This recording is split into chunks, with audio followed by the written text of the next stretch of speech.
વિરામ બાદ ફરી આપ સૌનું સ્વાગત છે અને હવે સમાચારોમાં આગળ આ તરફ આપણે વાત કરીએ અરવલ્લીની તો અરવલ્લી જિલ્લામાં ઇન્ડિયા ન્યૂઝના ધારદાર અહેવાલની અસર જોવા મળી છે। જે આપણે વાત કરીએ તો મોડાસા શહેરના આઇકોનિક રોડ પરનો ડામર ઓળંગવાનો જે સમગ્ર અહેવાલ રજૂ કર્યા બાદ હવે તંત્ર દ્વારા રસ્તાનું સમારકામ હાથ ધરાયું હતું।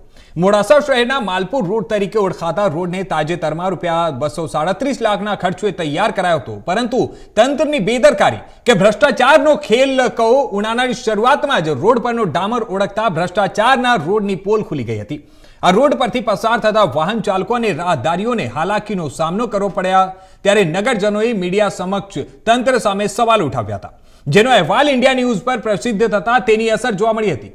તંત્ર સફાળું જાગી અને આજરોજ એટલે કે રવિવારની રોજ પર ત્યાં રોડ પર ઓળખતા ડામર પર ડસ્ટ નાખી અને ભ્રષ્ટાચારને દબાવવા પ્રયાસ હેઠળ રોડનું સમારકામ હાથ ધરવામાં આવ્યું હતું।